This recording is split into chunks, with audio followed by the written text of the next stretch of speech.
Watch every move. Record every number so you can plan better.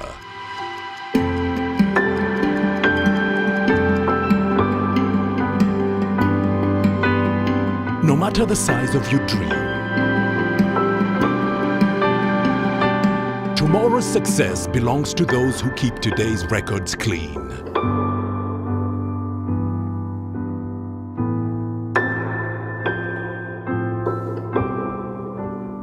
File your returns today.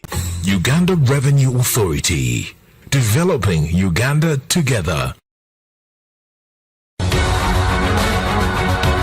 Uganda Revenue Authority reminds all taxpayers to file their monthly returns and make all outstanding payments by the 15th of every month. Please comply to avoid penalties and interest associated with failure to file returns and payment of these taxes. For further clarifications, call us on our toll-free line 0800-117-000 or email us on services@ura.go.ug. Please ignore this message if you have already complied.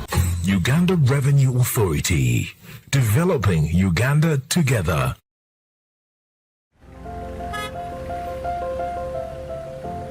Kapo, you seem to be in a hurry. Where are you going to? I'm gonna pay URA visit. Why would anyone visit URA?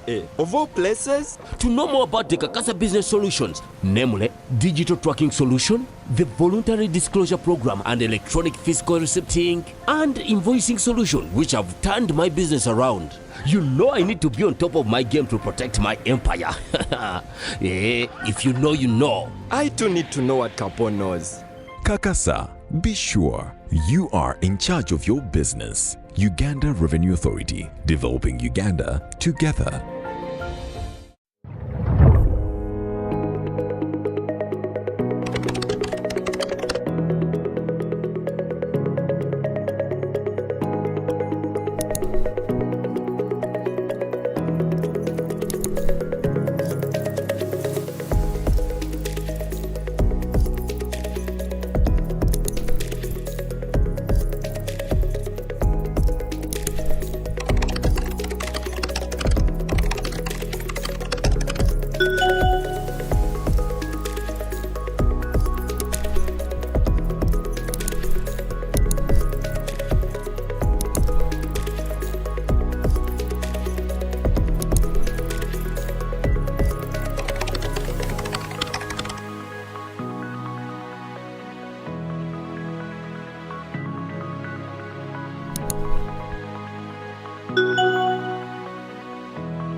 Uganda Revenue Authority.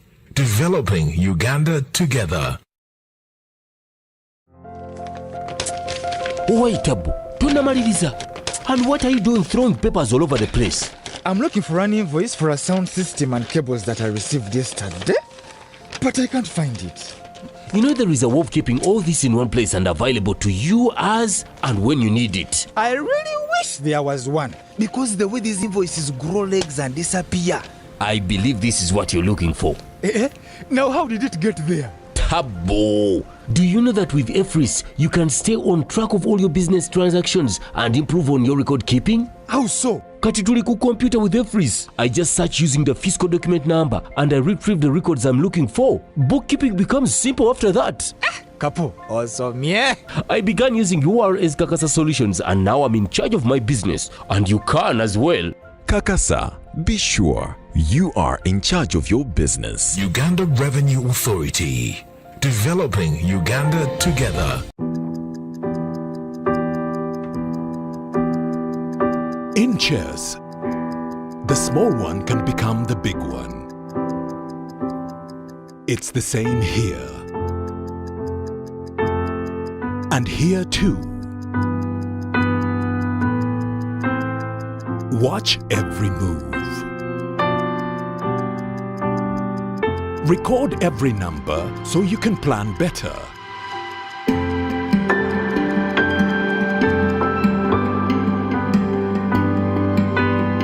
No matter the size of your dream, Tomorrow's success belongs to those who keep today's records clean.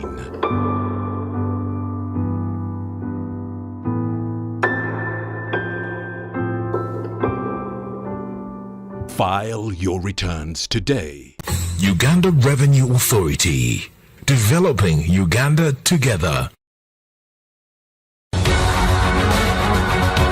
Uganda Revenue Authority reminds all taxpayers to file their monthly returns and make all outstanding payments by the 15th of every month. Please comply to avoid penalties and interest associated with failure to file returns and payment of these taxes. For further clarifications, call. Welcome to another episode of Customs 101 on URA TV. In these episodes, we take time to explain the initiatives that Customs is bringing on board to ensure that we facilitate you better as you trade, especially in international trade. So in this episode, we bring you a topic on enhancements of single customs territory in clearance of imports. My name is Nicholas Aruho, and I'm a customs staff here as your host today. And in the studio today, I have experts from different areas who are going to take you through the enhancements in the single customs territory process dealing with import, clearance of imports.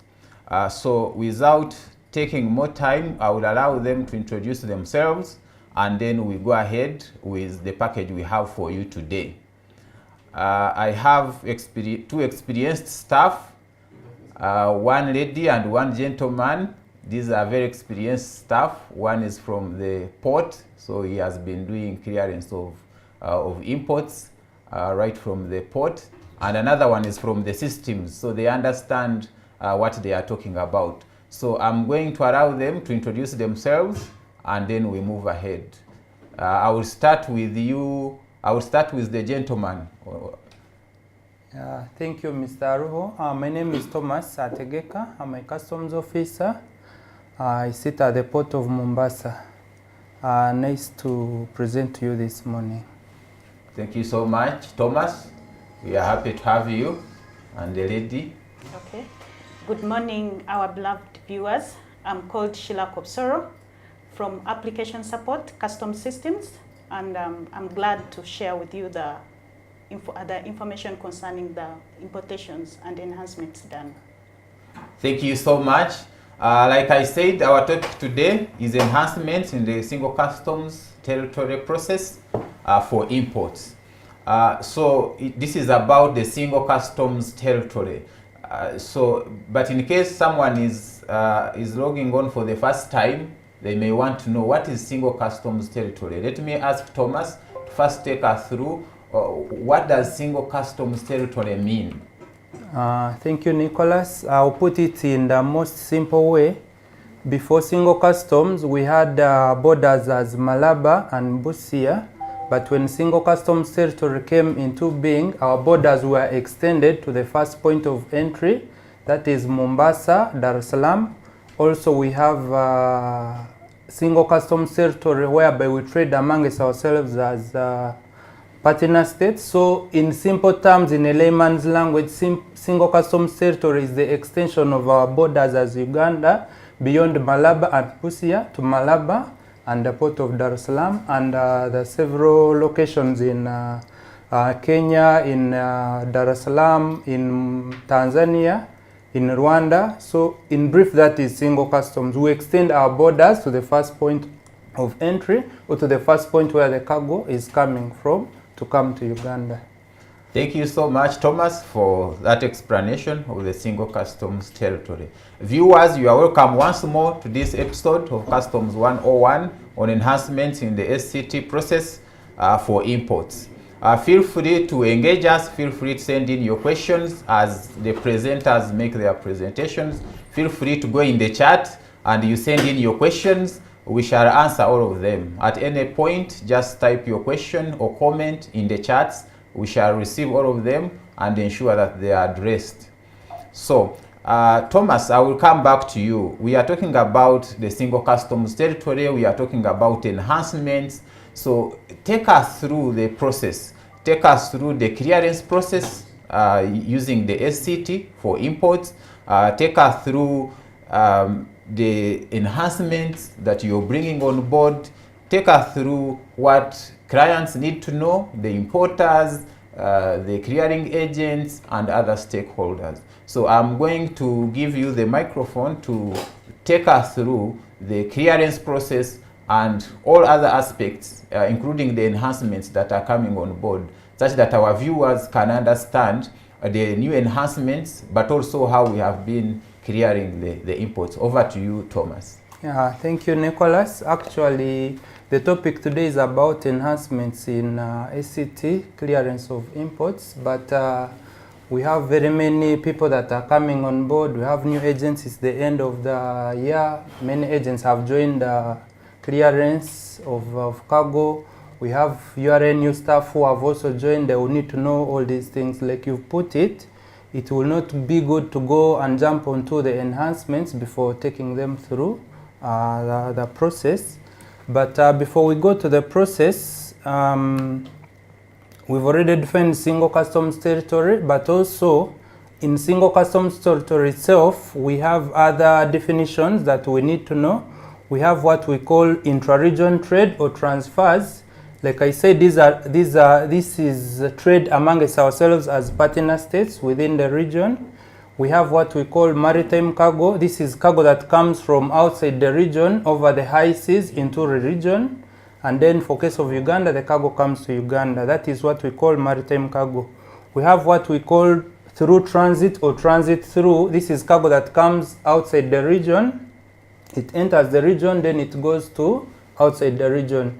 Yes, DRC and South Sudan are part of the ESC, but in terms of systems, they have not yet developed their systems to handle their cargo on a single customs territory platform. So as for now, we regard them as non-ESC in terms of through transits. This is the background of SCT, how it started. Of course, in 2004, there was a signing of the Customs Union Protocol, which came into being in 2005. And in 2010, there was establishment of the common market. All these are stages that are leading us into the SCT that we are talking about now. Then in 2012, there was a summit whereby the heads of partner states agreed to implement SCT. And straight away in 2013, there was fast tracking and piloting started with a few products, which was fuel then. The piloting was successful. In 2014, there was rollout of all cargo that is traded amongst ourselves as partner states on SCT. And in 2017, there was rollout of single customs territory on the central corridor, that is through Dar es Salaam and coming to Uganda. Then in 2018, we rolled out exports. All this is how single customs territory has evolved up to now, and we are still bringing more enhancements, more regimes on board. These are regimes that are currently being cleared under SCT. We have the IM4 where you pay taxes direct when your cargo is at the first point of entry. We have what we call a WT8. This is a regime where you are bringing your cargo in the bonded warehouse. You're not going to pay taxes at the port of Mombasa, but you're transferring the cargo to Kampala, to Jinja, regardless of where you're going to clear from. You bond your cargo on a WT8. We rolled out exports in 2017, that is ST8. That is a regime we use for direct exports through the port of Mombasa. And the regime for through transit is work in progress. We will inform you when it's rolled out. These are features of single customs territory. The characteristics that you look at on an entry and you tell that this is a single customs territory entry. We have the agents, mutual recognition of agents in the ESC region. We have what we call the Regional Customs Transit Guarantee Bond. You could have heard it. It's RCTG. It came as a result of SCT. It's the one that we use to bond cargo from the point of entry up to the bonded warehouse, so that government does not lose revenues in case of diversion, in case of dumping. Regional Cargo Electronic Tracking System also came into being as a result of SCT. It's also a feature of an SCT declaration. Before SCT, we used to make multiple declarations. You make a declaration in Mombasa, you reach Malaba, you make a declaration, you reach in the bonded warehouse, you make a declaration. For cargo going to Rwanda and Burundi, it even used to be more than even 4 declarations. But now with SCT, we make one declaration that moves the cargo up to the bonded warehouse in Kampala or up to Malaba if you've paid taxes. The declarant third party, these are forwarders, specifically the port of Mombasa, who facilitates in the evacuation of the cargo from the port of Mombasa. SCT normally trades along the 2 corridors, that is the Central Corridor and the Northern Corridor. The Northern Corridor runs from the port of Mombasa through Kenya, Malaba and Busia up to Uganda. It stretches up to that border that goes to South Sudan, but it continues up to the parts of Rwanda. That is the Northern Corridor. Then the Central Corridor starts from the port of Dar es Salaam through Tanzania itself up to Uganda, Rwanda and Burundi. It operates both the railway mode of transport and the road mode of transport. So it's the choice of the consignee or the importer to choose which means of transport that they have to use. To go through the SCT process, how does cargo move from the port of entry or from a factory in Nairobi, a factory in Dar es Salaam, up to the bonded warehouse in Uganda? This is the process. It starts with a manifest. Of course, a manifest comes from the shipping line who transports the cargo to the port of Mombasa or the port of Dar es Salaam. Once that manifest is issued by the shipper, it's by law that they have to transmit it to the Revenue Authority at the first point of entry. That is Kenya Revenue Authority and Tanzania Revenue Authority. Now our systems are already interconnected, and since they're interconnected, we receive that manifest in our system.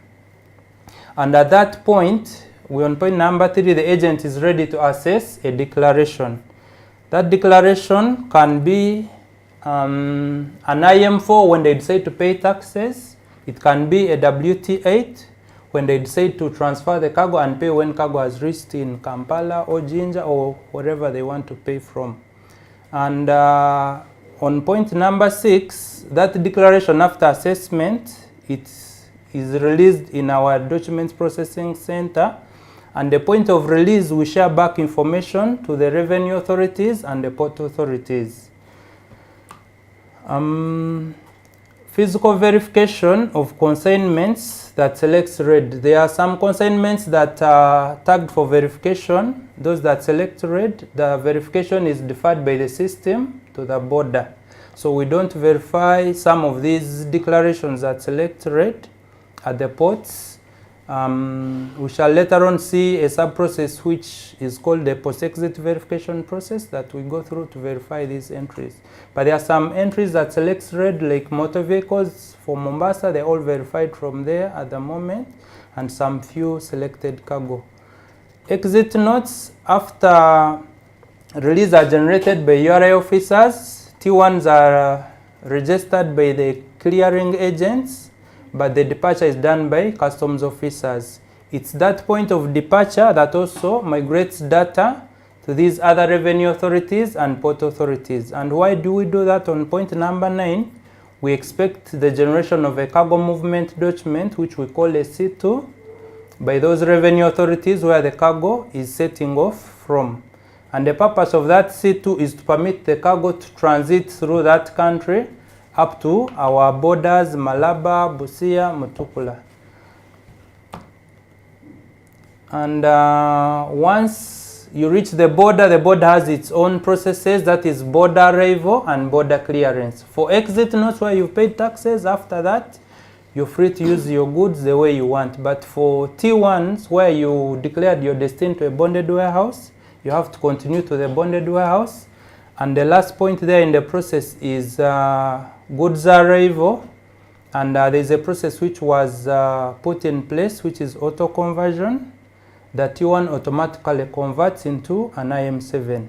And remember, along the transit route, this T1, the revenue for government was secured by the RCTG, and that RCT is retired upon auto conversion of the T1 into an IM7. So basically, that's how cargo moves from the port of Mombasa to the bonded warehouse. This is just a summary of what I've been talking about. We'll share this presentation for purposes of you going through. And these are the other ACT sub-processes. We have what we call ACTX warehousing. We've said the T1 auto-converts into an IM7. But if you don't get a market in Uganda and you want to sell your cargo within the partner state, the process that will take place there is called the ACTX warehousing. Our officers in the bonded warehouse are aware of this process, and they will be able to facilitate in all aspects. Then the through transit, this is a process that is ongoing, but I will come back and inform you when it's fully implemented and ready for use. Then the post-exit verification process, this is the one I've told you about. When you capture your IM4, it selects red. It's ideally red means 100% verification, but due to some challenges, verification is deferred. So the deferring of verification goes into this post-exit verification process, whereby verification will be done at the border of entry, which you would have declared on the exit note. So our officers at the border are conversant with this process, and they are always ready to facilitate. This is just a summary of the post-exit verification process. And now, on this ACT declaration, there are some boxes that are very critical that we feel if they are not captured properly, they will lead to delays and consequently increase in cost of doing business. And we want to discuss them so that they can be at your finger points whenever you're making these declarations. This is a summary of them, but the details are here. We have box 1, which is the manifest. If cargo is maritime, the manifest is a must. You have to put the manifest, and this manifest, you'll access it in the system. And that manifest goes hand in hand with what you put in box 40, which is the bill of lading.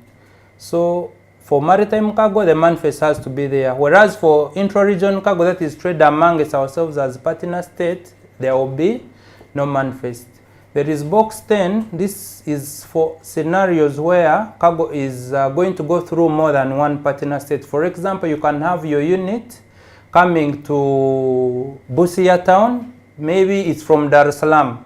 You're going to go through Tanzania itself, then you go through Kenya. There's a border called Namanga. Then you enter Uganda through Busia. So that box 10 helps in transmission of data, whereby the transit partner state is more than one. And box 19, this one is a very, very crucial box for cargo that is in the port. If you don't tick that box, you'll never get that container out of the port. So tick that box, and when it is ticked, the container tab will open, and it will allow you to declare your containers so that you're able to evacuate them from the port. Box 29, that is the box for also data transmission. It's the first point of entry. For Tanzania, it is TZDA. For Dar es Salaam, it is Kemba. For Kenya, it is Kemba. That is cargo that has entered through Mombasa. Then box 30 is the location of goods. If cargo is in the port, the location is Kemba. If it's not in the port, there are several other locations which you should confirm with the importer, so that you declare the right location of goods. Box 49, this is an enhancement. Yeah, we are going to go into the enhancements as we go through. This is an enhancement. Box 49 is general, but what I've highlighted there is a subset of box 49. It's a warehouse declarant. This goes to our clearing agents that are in Mombasa. If you're forwarding the cargo to the bonded warehouse, remember there will be auto conversion. You have to put the declarant or the agent who will take over the process after you have forwarded the cargo. So our agents that are licensed by KRA do not have access to ex-warehousing processes when cargo reaches in Kampala, Jinja, or any other destinations. So ask the client who has given you the assignment to give you the agent who will take over when the cargo arrives in Kampala. Don't put yourself as the warehousing declarant if you're not going to take over this process. And all those agents have to be appointed by the consignee at the point of capturing of the WT8. That box is very important. We've seen agents capturing themselves, yet when cargo reaches here, they are not able to process because that's the declarant that will be on the IM7 after auto conversion. And that declarant has to be appointed by the consignee at the point of capturing of the declaration. We have the declarant third party, that is box 51. These are also called forwarders. These are agents. These are Kenya Ports Authority agents. They have accounts with Kenya Ports Authority. They also have some securities that they execute with shipping lanes. They are mandated for cargo evacuation from the port. Much as you're the declarant, you may not be the declarant third party. You can be the declarant in box 14, but the forwarder is different. So when you're capturing a declaration, you have to inform the system that this is the person who is responsible for evacuation of the cargo from the port. And it has to be declared. If it's not declared, later on we shall see the consequences and how it affects cargo clearance. We have the RCTG bond. This is only for WT8s because government has to protect its interests in terms of revenues when cargo is in transit in case of diversion or dumping. If you do not have this RCTG, you will not be able to declare this form regime of WT8. So the new agents who are coming on board, ensure that you execute these guarantees with insurance, then you come to our legal and bonds for activation in the system. There was also an enhancement on the motor vehicle registration form, which also came as a result of auto conversion. You can have your cargo that is containerized, but it has a unit in that container. So when you're declaring your MVR form, by virtue of HS code, the MVR box will be checked. But when you open the motor vehicle registration form, put the car bond, the bond that authorizes clearance of units in the MVR box. So that at auto conversion, the IM7 will be in that bond. This one was enhanced to make sure that the process of bond to bond is enhanced because it's normal. So you have to declare the rate motor vehicle, declare the rate location of the unit when the cargo is coming to the bonded warehouse and cargo is in the container. They are boxed for intra-region, and this is box 29. Box 1 is the same for all intra-region cargo. That is Kemba for cargo from Kenya, TZDA for cargo from Tanzania, SCTRW for cargo from Rwanda, and SCTBU for cargo from Burundi. But box 29, cargo from a factory in Kenya, a factory in Tanga, in Dar es Salaam, in Rwanda.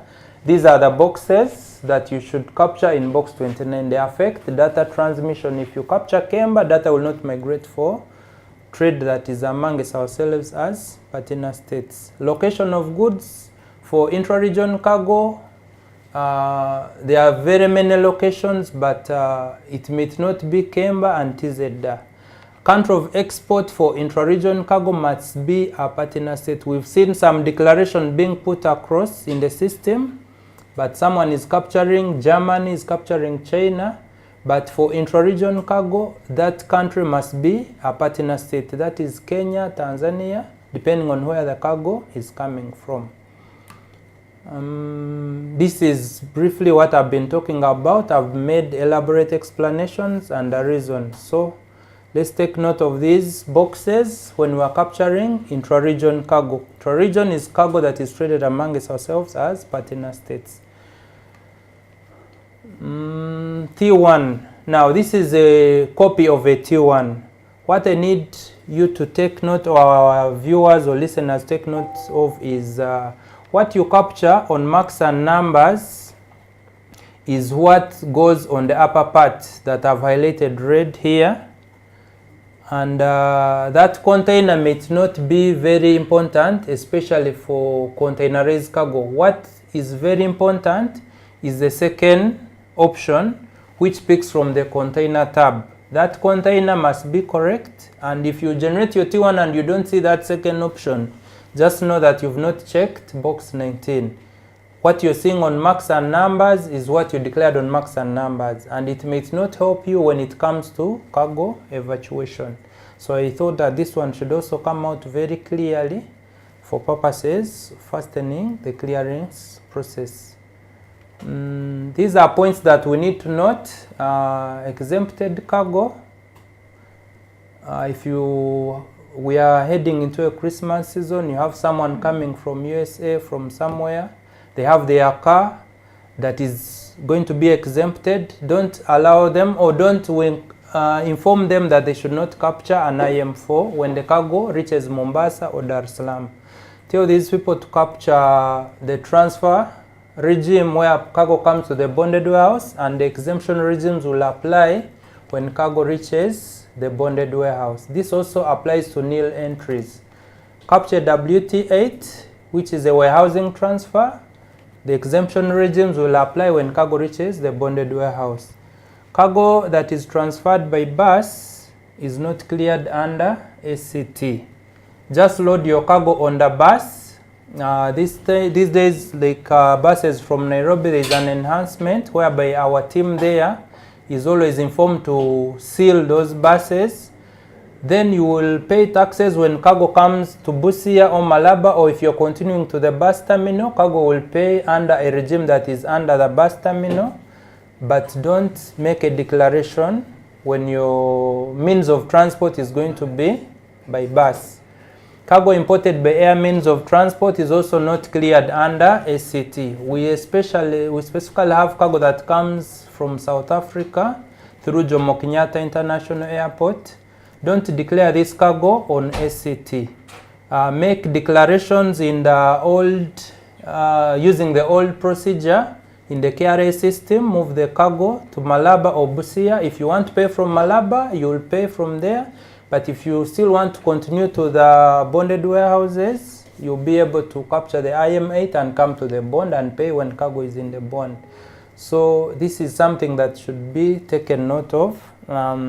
Groupage cargo also should come on a WTA. The degrouping takes effect when cargo has arrived at the bonded warehouse. Reconciliation of T1s and accountability. This one is done at the bonded warehouse where the auto conversion takes place. Sometimes RCTG is supposed to credit and debit, but sometimes due to system challenges it fails. So if it fails to replenish your bond, contact the in charge of the bonded warehouse where the cargo came for you to be able to get the reconciliation. Warehouse declarant, this one I already talked about it. It's an enhancement onto the process. Always declare the warehouse declarant that will appear as a declarant at auto conversion, who will be able to take up the consignment when it reaches the bonded warehouse. Containerized units loaded with other goods. This is also an enhancement I talked about when I was talking about the critical boxes. There is an avenue for container clearance via Naivasha or Nairobi ICD, Nairobi Internal Container Depot, Inland Container Depot. This one is an enhancement by our other stakeholders, whereby you can request Kenya Ports Authority to transfer your cargo to Nairobi Inland Container Depot or Naivasha, and clearance can start from that process. We have a liaison office for Kenya Ports Authority in Kampala at Crested Towers. You can approach them, or you can approach the shipping line to issue what we call a through bill of lading, whereby they are supposed to bring your cargo either to Nairobi ICD or to Naivasha ICD rather than clearing from the port of Mombasa. Because with Naivasha, there is the standard gauge railway and the meter gauge railway. You can receive your cargo in Kampala without picking the cargo from the port of Mombasa. This is something that we needed to share with our clients. And now there is something that is also that has been put in place. It has been there, but we feel our clients are not aware about it. And this is splitting of bills, or what other people call splitting of manifests. There is a difference between splitting a manifest and amending a manifest. And our colleague here, Sheila, is going to take us through that bit of it. But when you want to split, there is an option where you request in the help tool, and you'll be authorized for you to go ahead and do the split. And that is it for now. Oh, thank you so much. Thank you so much, Thomas, for that elaborate presentation. Thank you so much. Indeed, it has been so elaborate, and I believe that our viewers have been able to understand. Maybe just one quick one before we go to Sheila. We've talked about a lot of technical issues.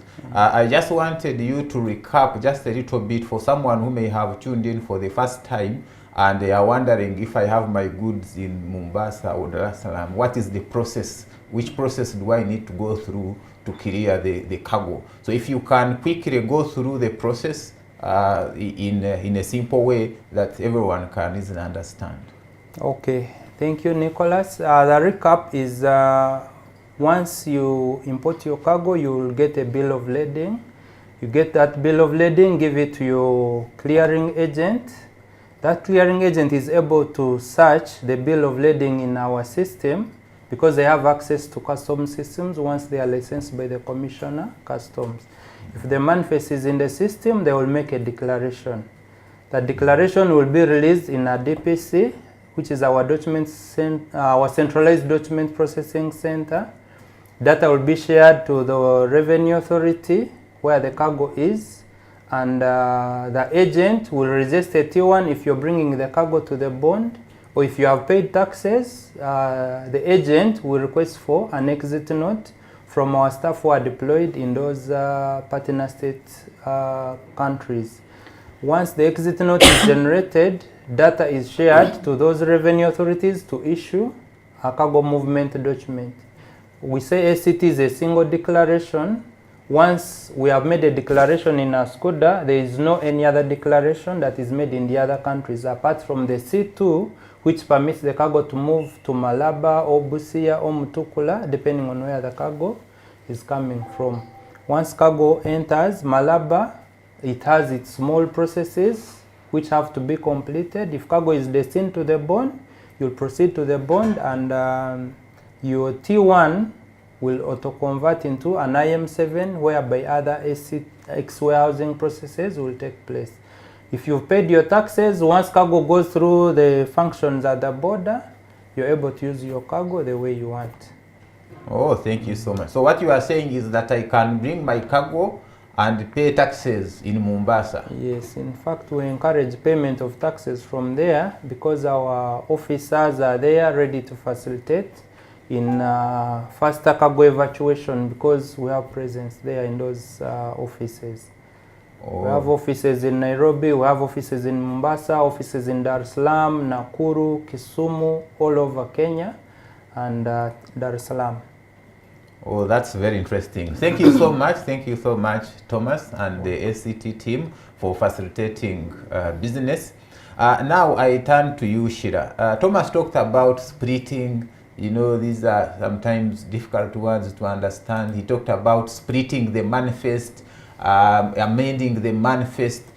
Maybe we need to first understand, well, what is a manifest? Even before we split it, we need to know what is a manifest in the first place? What is a manifest? And then you can go ahead and you distinguish for us between manifest amendment and splitting. And then you also tell us how do you split it and what are the advantages? Why should I split the manifest? Why can't I just leave it the way it is? You're welcome, Sheila. Oh, thank you, Nicholas. Thank you, our viewers, for being with us until now.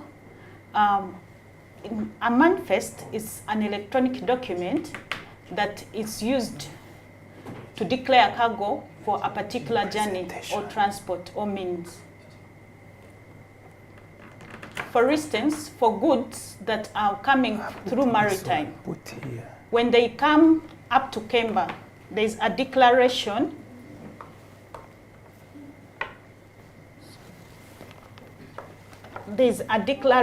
which we call a manifest, containing the details of goods that have been brought up to the port of entry. It can be at the port of entry through Kemba, maybe at the airport, or in entry to the ESC or the country, which is Uganda. Now, this manifest is used by customs to declare goods, to put the goods under the control of customs. Amendment of manifests, yes, you can amend a manifest in case where details have changed or they are not as what has been brought to the country. For instance, you could amend the weight, probably the weight is less or higher through excesses and shortages. And the packages which have been brought, that one is called an amendment on the manifest. Now, the main thing which is splitting, splitting is breakdown of items into the smallest unit for declaration, for proper declaration purposes. Now, we are aware that shippers actually, they are not interested in the details of packages or cargo that is brought into the country or shipped to the country. For them, their main aim is the volume of goods that are being shipped. That's what they charge on. It's not the details. And yet, as customs, we are interested in the details of those particular goods that have entered into the country for purposes of valuation, for purposes of classification, and also statistics. So when the shippers brings a bulky cargo and it docks at the port, what the agent or the declarant has to do is to make sure that that cargo it's in its smallest package for proper declarations. That's what I can call splitting. Okay, thank you so much. So you can go ahead and tell us the benefits. Why should we split? And then we so that we understand the process better. Okay. You also tell us how the cargo manifest is split. Okay. Yes, like I have explained, why should we split a manifest or a bill of lading? Because the shipper is going to bring the goods in bulk, which cannot be used for declaration. It is going to require us to break that cargo into the smallest unit in package to aid proper description and classification. We also know that sometimes you can have the same item. This, for example, you could have like about 50 cartons of cups, which are coming from different countries of origin. These cups might need different TSCs.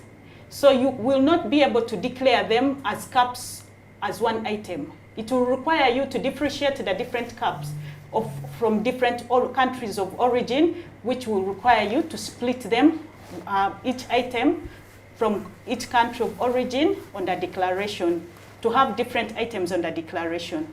We also split because we want proper declaration of weights and supplementary units.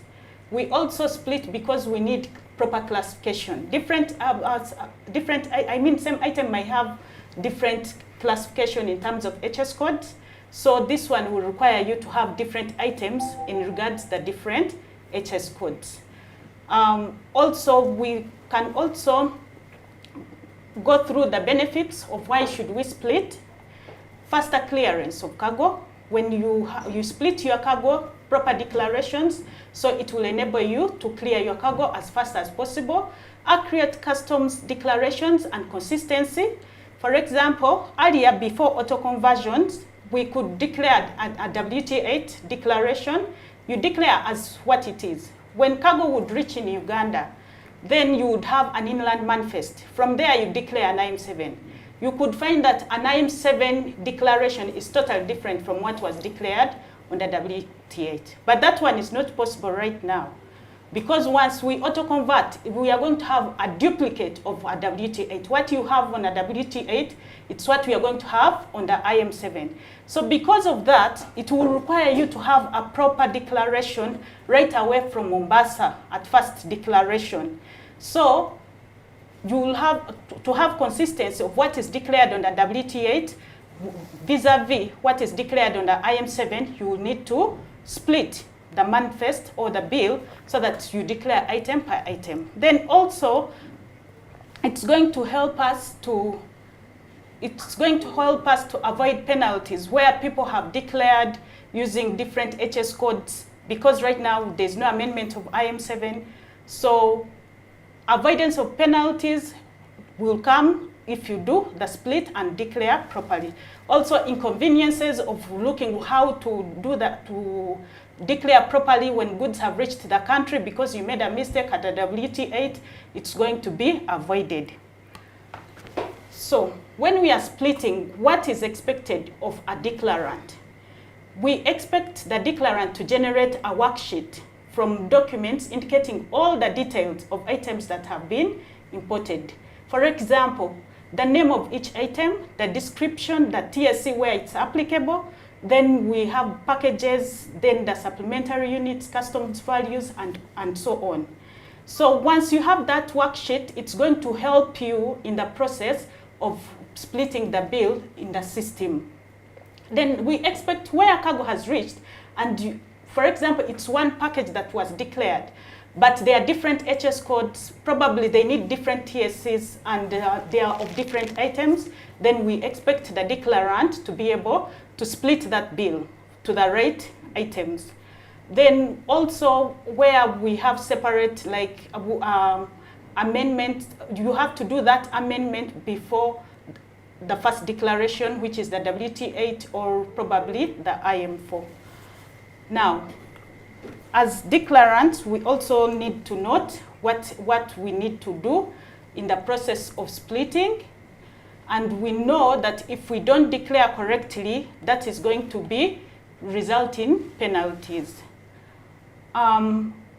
We need to understand as well that, like Thomas earlier explained, that for you to split, you don't just wake up and say, I want to split my bill, and you go ahead and split.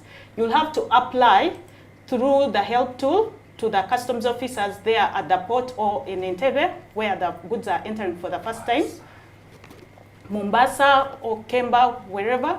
Then after that, you will do what? They will help you authorize which declarant is going to split this particular bill.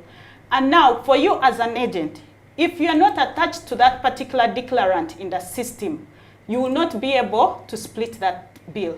By the time you go to ask that you want to split, make sure that you are attached to that particular declarant in that system. Otherwise, you will not be able to split the bill as required. Any agent who will be able to split the bill, he must have been attached to that particular declarant that was authorized to split the bill. We have a process which is also on the help tool in regards step by step of how to split the bill.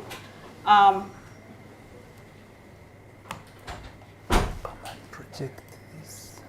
Go ahead. Yes, of how to split the bill. Once they have authorized once they have authorized the declarant to split a given bill, then the agent who is attached to the declarant in the system is going to access that bill. Then after accessing that bill, there is a tab on that particular, there's a tab on that particular bill called split. Now, when you access that tab, you are going to put there the details of those splits. Yes.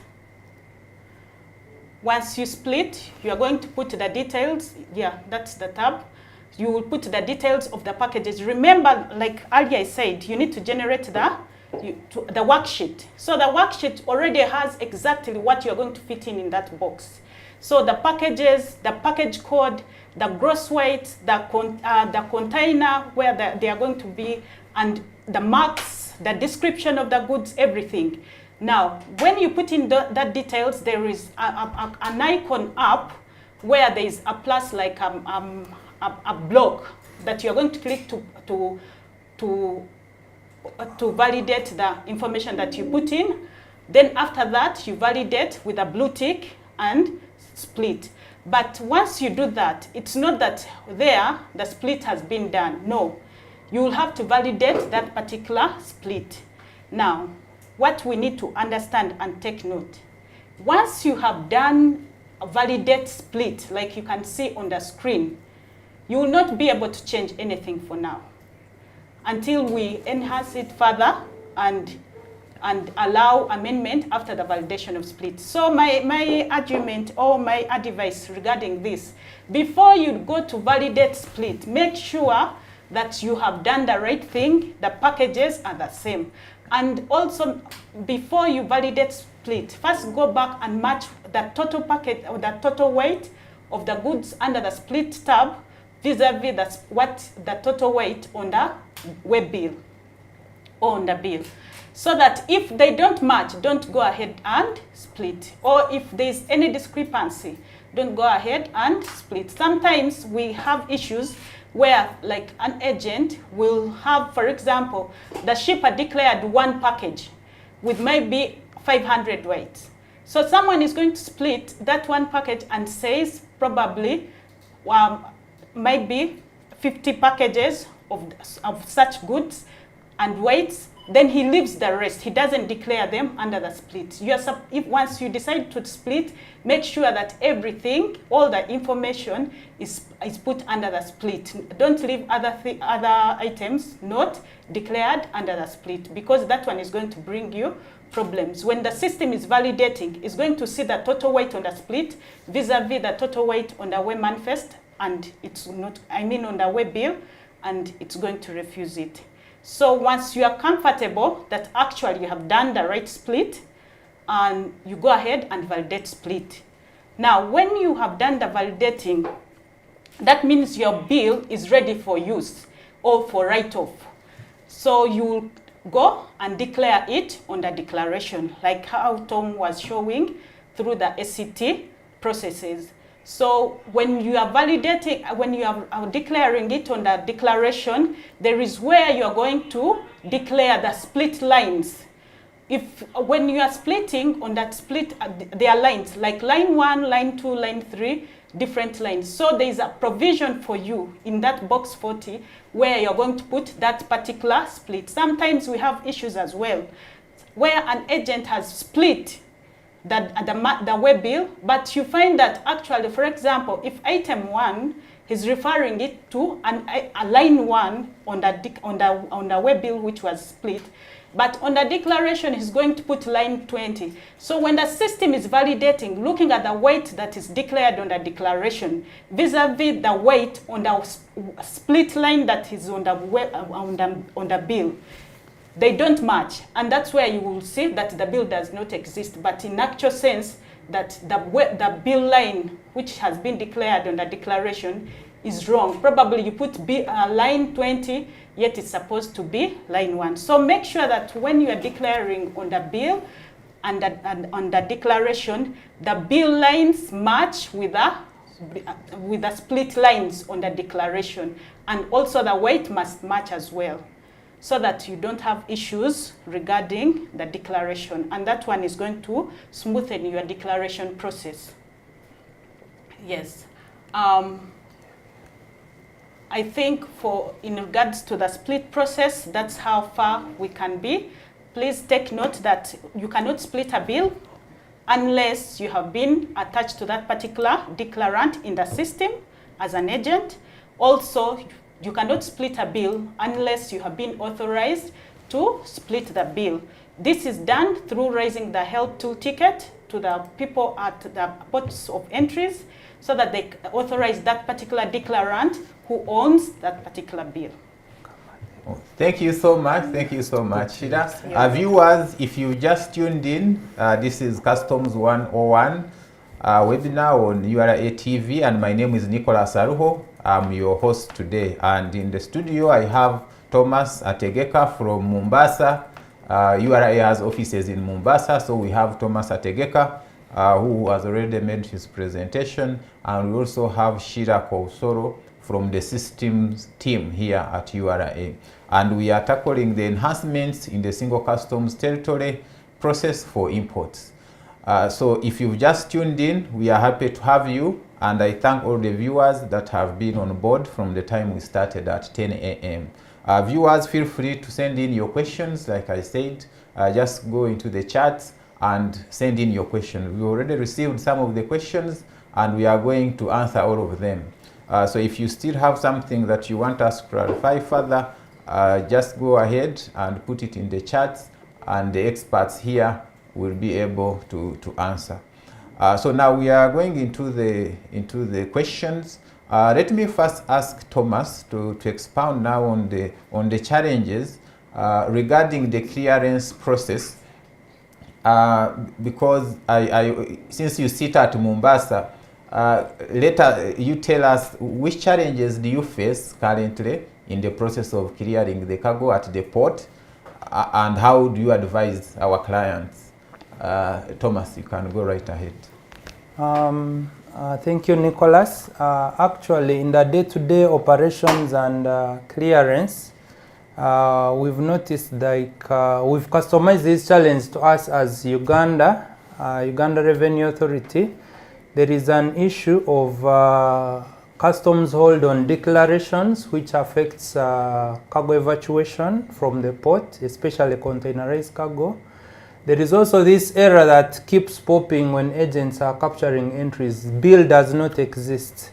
There is also data migration challenge for T1s for intra-region cargo. But the good thing is, in this presentation, I've come up with a few slides that will help us to self-help ourselves in order to overcome these challenges. Now, the issue of customs hold is caused by these points I've noted down here. One, for a customs hold to be off the entry in the Kenya Ports Authority system, the declaration must be released, fully released. That means a print release order is done. All agents have access to this function. So before you complain of a customs hold, first ensure that your declaration is print released. Box 19, I already talked about this one. If you've not ticked box 19, it will lead to a customs hold in the Kenya Revenue Authority, in the Kenya Ports Authority system, that is Quartos. We have declarant third part, I've also talked about it. If you've not declared that PIN in box 51, it will also lead to a customs hold in the KPA system. The location of goods for containerized cargo must be Kemba. If you capture anything else other than Kemba, you're slowly leading to this issue.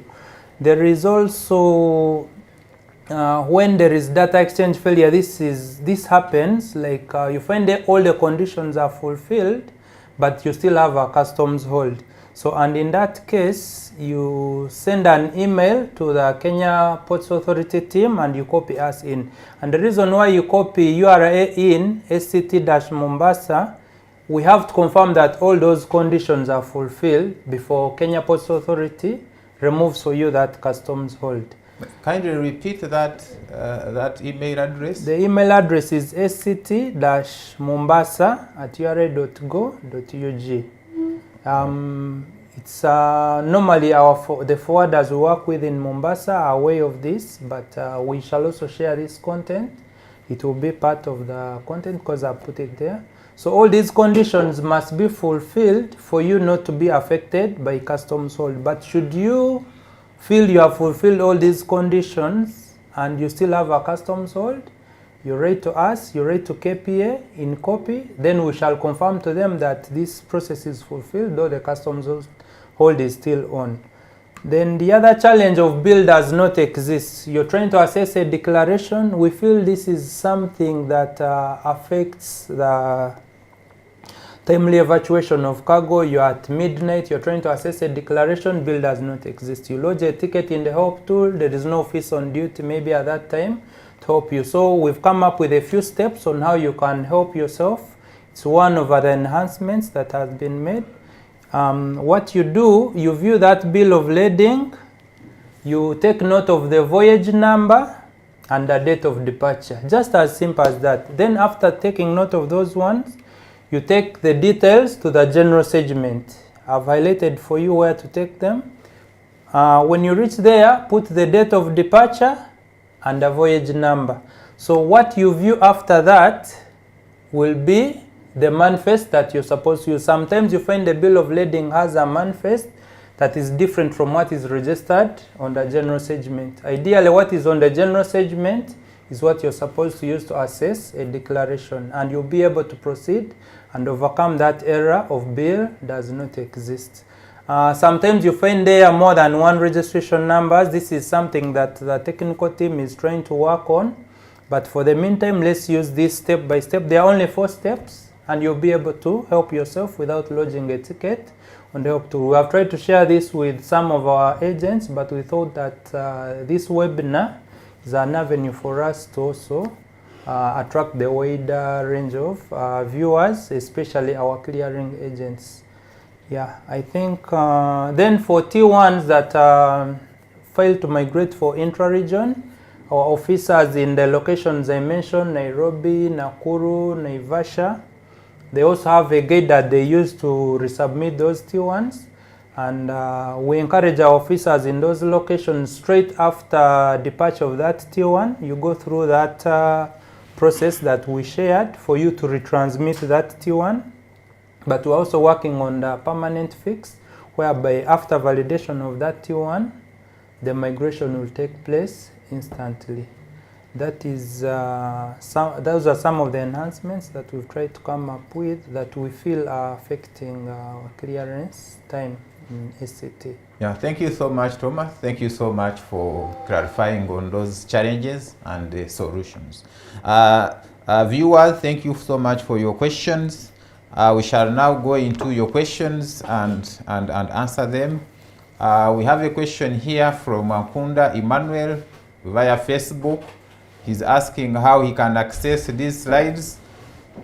Mr. Nkunda, we shall share these slides. First of all, the presentation will be shared on our YouTube channel, but also the slides will be shared on our help tool. You will see on the user guides. We shall upload it after this presentation. And the help tool is accessed via help.ura.go.ug. That's help.ura.go.ug. You will find several user guides which you can open, and we shall upload these slides in that same area where you can access. But in case you want the presentation, the whole presentation itself, we shall share on YouTube. Visit our YouTube channel for URA, and in the comments you will see the presentation, and also in the comments you will see all the details. They will be uploaded. And then we have someone else who doesn't mention his name, but he's asking Thomas, and he's saying that what happens when a package is erroneously left out on the WT8 when generating a T1, where cargo arrives in the bond, it's arrived and auto-converted, and the same is released. So he's asking what happens when he doesn't capture a certain package or certain packages on the WT8. Thank you for that question. Unfortunately, you didn't mention your name, but there are some mistakes that are erroneous, like you've generated a T1, you've omitted a package that is left on the WT8. Unfortunately, even at the point of departure, no one notices the T1 is departed, cargo arrives in the bond. So that is a reconciliation issue in a way that we may have nothing really to do with that package that you've left on the T1. It comes back to us as, they sometimes even come back to us as audit queries. But for purposes of you ex-warehousing in Kampala or in Jinja where the cargo has gone, you need to contact the in charges of those destination bonds to see how they can facilitate you. Because at that point the T1 is already arrived. But if it is noticed early enough, the T1 can be cancelled. You request through the help tool, the T1 is cancelled and a rate T1 is generated. But at this point when cargo has already arrived, that T1 cannot be cancelled. There is a point beyond which a T1 cannot be cancelled. So any assistance there will be administrative. Yes, thank you so much, Thomas. Maybe what I can add also is that it's important to ensure that the correct declaration is made right from the port. And that's why we are even giving rights for people to split, such that if you want to declare more items, you split the manifest and you declare all the items when the goods are still at the port, such that the WT8 has all the goods declared correctly. Because once the goods have reached the bond, it may be a little bit tricky, and if you don't notice it early enough and you inform customs and it is only found out at verification, they discover that you have more packages than you had declared, then that becomes an offense. If the package wasn't, or the packages or the item wasn't declared and we only find out at verification, when we open the container we find some packages that have not been declared, then that becomes an offense which is handled through the offense process. But all this can be avoided as Shira here was telling us about splitting the manifest to ensure that a correct declaration is made. And actually staying with the splitting, David here is asking that is it a must that someone must split the manifest? I think that one goes to Shira. Should everyone split a manifest? No, it's not a must that everyone has to split a manifest, as long as the packaging that has been declared is correct and it's in its smallest details. For instance, we wouldn't want to have a scenario where you have declared, for example, one pallet. A pallet has different HS code items and probably which need different TSCs. So that when you reach here, at the point of declaring maybe an IM7, I mean an IM4, now you start looking for an amendment of an IM7 because right at the WT8, you didn't do the right thing. So if, for example, goods have reached in Mombasa, Kemba, and they are packaged properly in their smallest details, it's okay. You can go ahead and declare without splitting. But the split will be necessary where goods have different HS codes, different items, but packaged in the same package. That one, it will require you to do a split. Thank you so much, Shira. Yes, Thomas, maybe you want to say something? To add on what Sheila is saying, the avenue of splitting is available on request. Should you feel you want to increase your packages, you can request that and you're authorized to split. Rather than going through the tedious amendment process where you have to apply through the shipping lane to increase packages. Also, to add on the issue of splitting, when you want to increase packages, that is only when you have to use the split function provided on the bill or manifest. But if you want to increase weight or reduce packages, those ones you have to go through the formal amendment procedure as it is provided for in the law. You have to apply through the shipping lane. So what the client is asking is, split is only available when there is need and you have requested for it. So it's not a must that you should increase your packages. You can have a manifest with the rate packages. You go ahead and make a declaration. Thank you so much, Shira and Thomas, for that clarification. We have Anthony Kriatete on Facebook, and he's saying, keep up the good work. Thank you so much, Anthony, for appreciating, and thank you so much for the support as well as our client. Then we have Mumpire Brighton.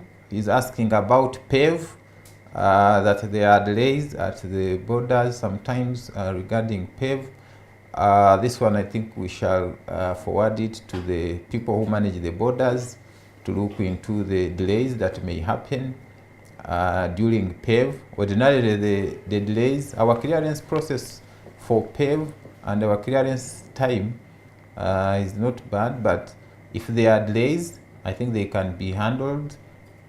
Thomas, do you want to say anything about that? PAVE? Yeah, I think what can lead to delays in PAVE? I think PAVE, normally it's like repeating the process, because when your declaration selects red at IM4 in Mombasa, Nairobi or Dar es Salaam, you release without this verification account. The system defers the verification automatically to the border. So when you reach the border, they verify now on an exit note. That verification, after being done, it's uploaded on the post-exit verification document. That verification account comes back to DPC now for doc check, because remember you are released on condition.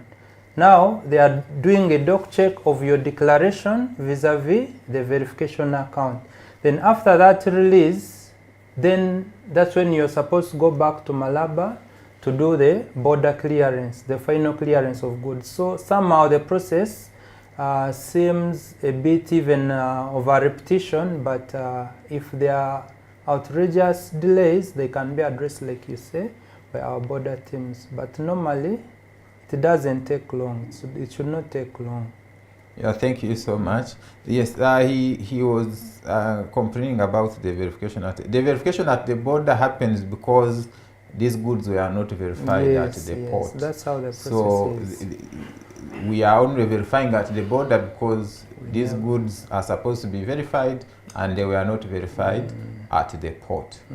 But some goods, of course, are verified at the port. Like units. Like the motor vehicles, or what we call units. But we shall forward this to the border teams to see if there are any delays that they can handle them. Then we also have Kaguma William, who is asking, and this one I will direct it to you, Thomas. Is asking that if he has a consignment of, say, 10 containers on a bill of lading, is it possible to do two regimes, capturing maybe one, capturing IM4s and WT8s? For now, our system, Ascoda, when you import through the port of Mombasa, the system allows partial utilization of bill, whereby you have a window where you can capture some IM4s, some WT8s, but we encourage you to do a single declaration, because ICMS that is in place now is under enhancements. Like the port of Dar es Salaam, you cannot do partial utilization of a manifest. If the manifest come with 100 containers, you have to put all of them on a single declaration. And the same is being worked on by KRA. So we encourage you, for now, it is possible because the old system allows it, but with time it may not be possible. So we encourage the best practice whereby it is one bill of lading, single declaration. If it has 10 containers, you can put them on a single declaration. But for now, yes, the system will allow that, and you'll be able to do that. Yeah, actually, he goes ahead to ask if he has like 1,000 metric tons of cargo, which may be like raw materials. Is it possible to capture partially, like 3 entries? It is possible. The system still allows that for now. But the best practice is we encourage a single bill of lading, a single declaration. That is the best practice, and what we subscribe to as single customs territory. Okay, thank you so much, Thomas. Then we have someone here who is also asking about non-transmission of data between these systems.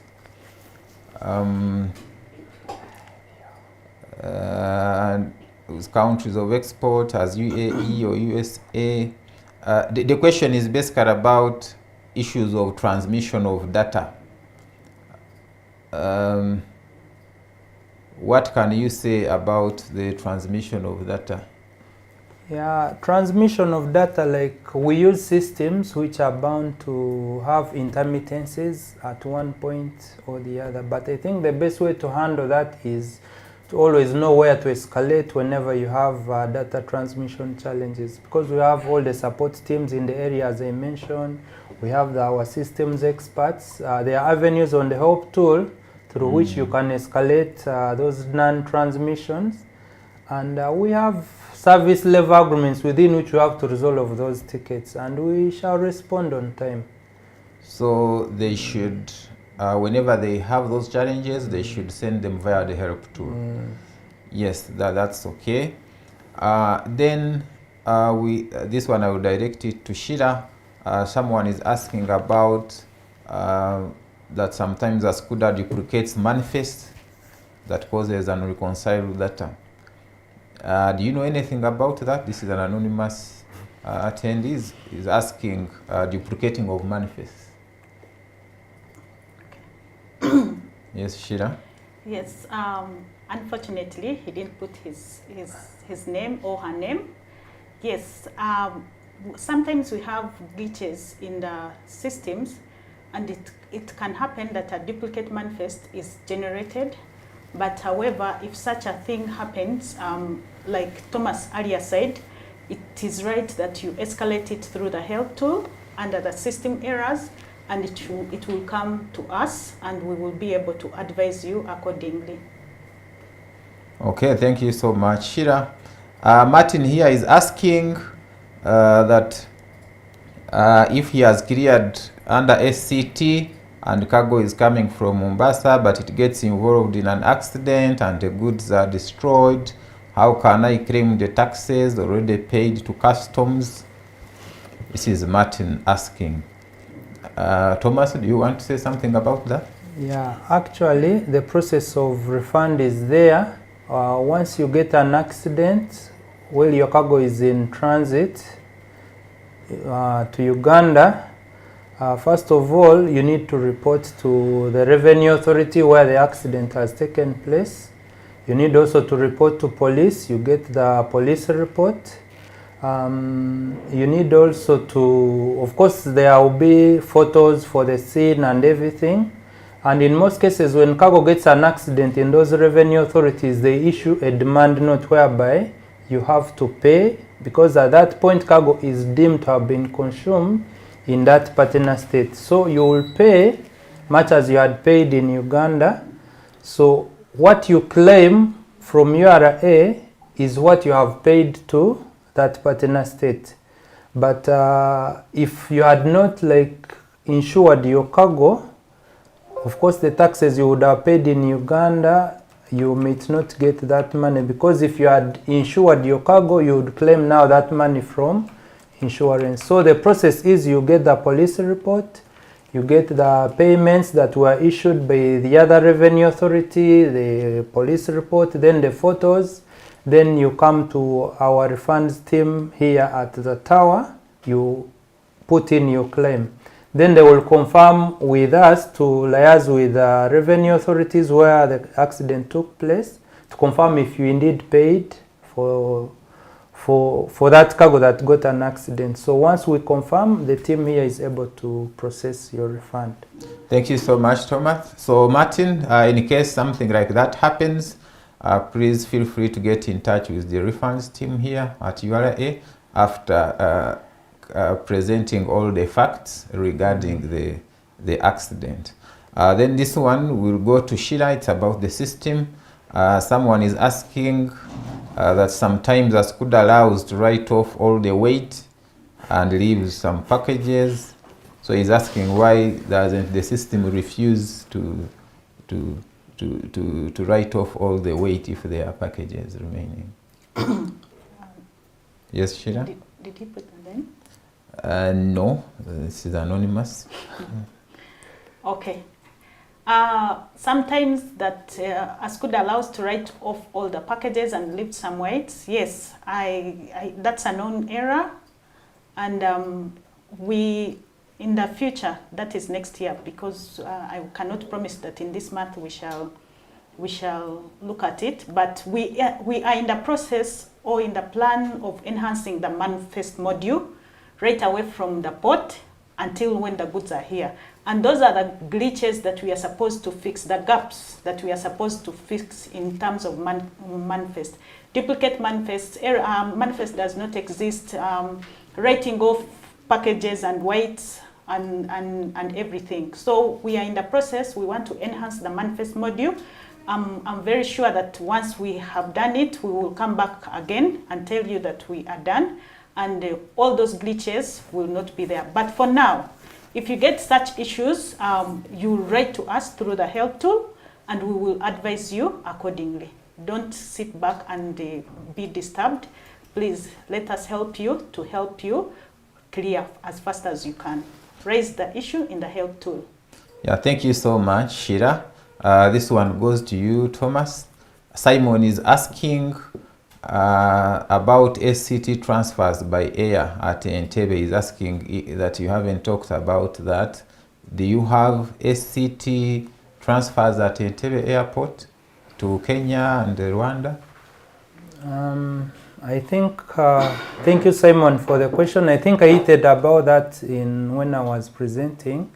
The air mode of transport is not catered for under SCT by nature that it is very swift, because you have to make a declaration, generate a C2, then when you reach the border arrival, so that process is not catered for under SCT.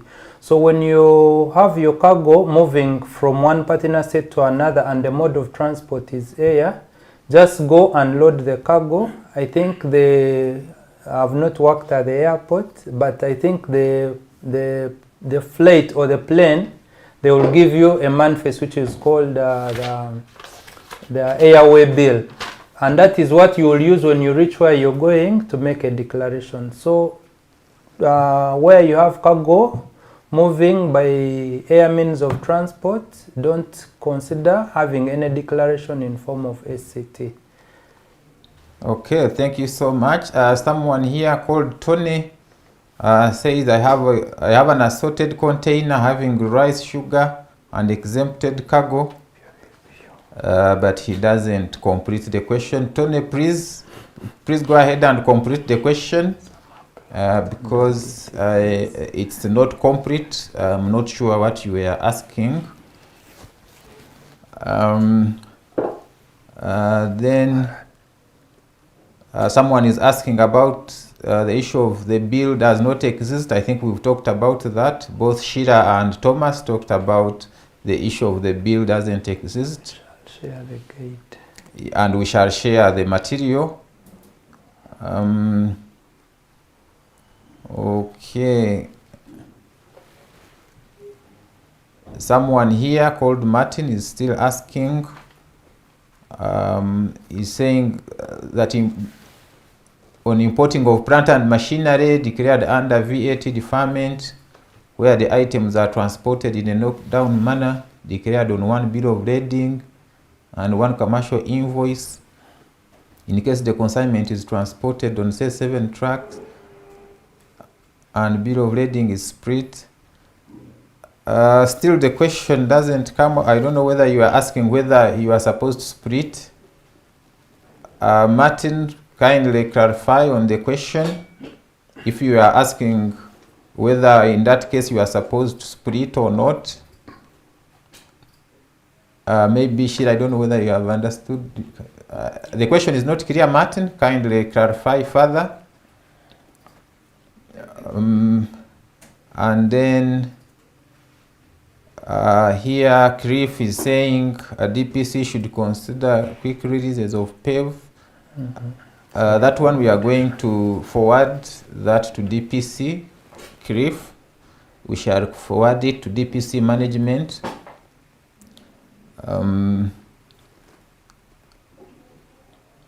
Okay.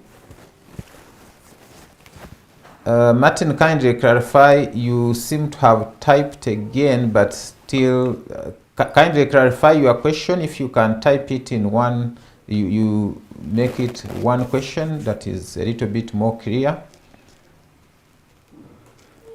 I think what Martin is trying to ask, what all in all splitting is when you want to increase your packages. If you want to increase your packages, you don't have to go through the tedious manifest amendment process of the shipping lane. You can increase your packages through the split function that is provided for you on the bill of lading. We've seen agents going ahead and advising clients to go and apply for manifest amendment. Only for the amendment to come, they were just increasing packages. Yet the avenue is there in the system where you can split a manifest within 1 minute. So increase your packages through the splitting. Then the other scenarios where you're increasing weight, reducing packages, amending the consignee, amending the third party, amending those ones you can, because there is no any other option. Also the other thing for now, when you're given an authorization to split and you do a wrong split, the only avenue that is available for you is to go through the tedious, let me call it tedious, manifest amendment process. Yeah, because thank you so much. Actually, related to that, Thomas, Isito here is asking and requesting that the function be extended to weights, especially increasing the weights for bulk oils where the outturn appreciates than going through C11 process. Is that possible? That is not possible. Maybe you can tell him why it's not possible. That is not possible because when it comes to weight, it is the shipping line that knows what they carried. But when it comes to classification, we are saying the split is not basically increasing the packages, but basically making a proper declaration, itemizing it, depending on the TSC's transaction specific codes, or maybe different HS codes. So when it comes to issue of weight, you have to amend through the shipping line. Okay, and Mario here, this one goes to you again. Thomas is asking about customs hold while still in Mombasa after T1 generation. He wants more elaboration. Customs hold, I think I made, there are mainly 4 reasons why you have a customs hold. One, if your entry is not print release. This is normally common with entries that have tagged UNBS, especially for IM4s. You find your entry is not untagged by UNBS, that means the print release is not done, yet you want to evacuate from the port. So you have to first untag with UNBS, then you do a print release. Then 2, ensure that box 19 is ticked. 3, ensure that the declarant third party in box 51 is captured. Then 4, ensure that point number 4 was about let me check, let me confirm. Point number 4 was about the location of goods. When you're making this declaration, the location of goods for containers is Kemba. So if those conditions are fulfilled and there is a customs hold, then that will be purely a technical issue which me and you have no control about. But the solution is you write to Kenya Ports Authority Customer Care and you copy URA in to confirm if these conditions are fulfilled, and the hold will be removed by a team of Kenya Ports Authority. Okay, thank you so much. We are trying to wrap up. Let's just wrap up the last questions. Tony clarified on his question where he said he has rice, sugar, and exempted cargo, where rice and sugar is restricted on IM4 regime and exempted cargo on WT8. How can I go about it?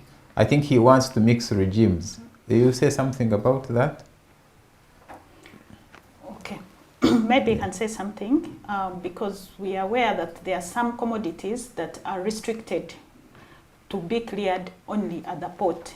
And in the system, we blocked them, so you cannot capture WT8 with such commodities. So now permission has to be sought from SC Field Service for him to be able to declare under the WT8 for any given reasons. Thank you so much. Kaguma William is thanking the Mombasa team for facilitating trade and other stations. Thank you so much for appreciating William. And then someone here is asking about bus cargo under SCT. Do we have bus cargo under SCT, Thomas? Yeah, I mentioned about it. Cargo that is transported by bus means of transport should not be declared under ACT. Just buy your cargo from Nairobi, go load on the bus, just move to Malaba or Busia if you want to pay from there. If you want to pay from Kampala, the bus will go to the bus terminal and you'll pay when cargo has arrived at the bus terminal. Okay, and lastly, someone here is asking about, for clarification, Gerard, Emojong Gerard is asking about clarification on box 10 if goods are coming through Dar es Salaam port and enter through Kenya to Busia, which entry code should box 10 have?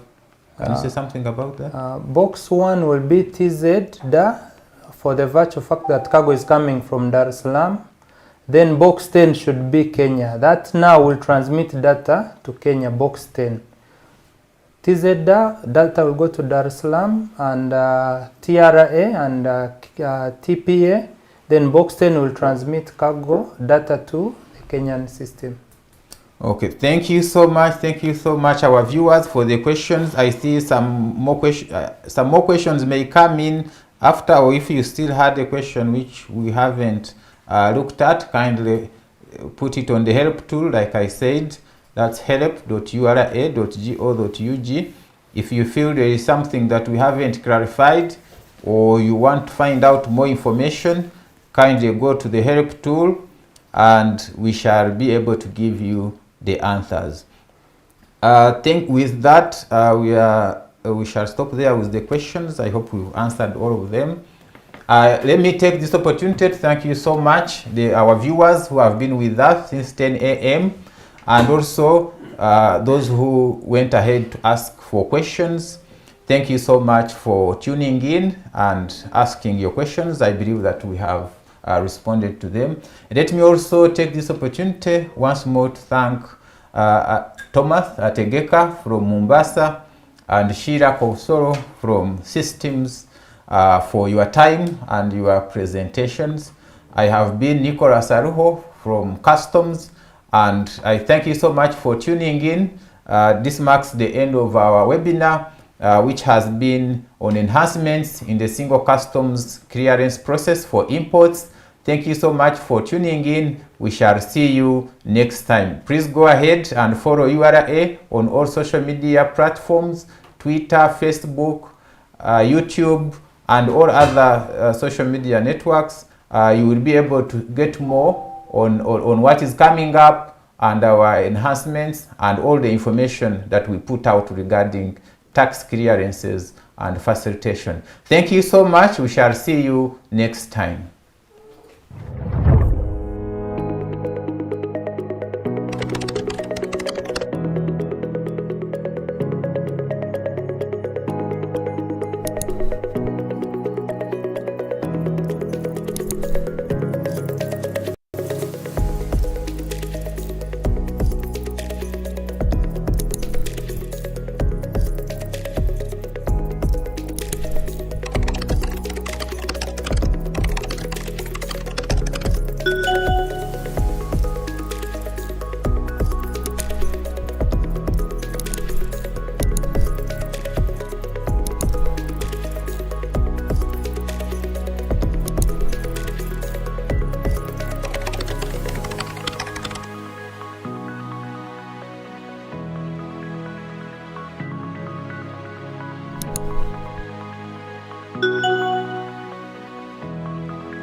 Uganda Revenue Authority, developing Uganda.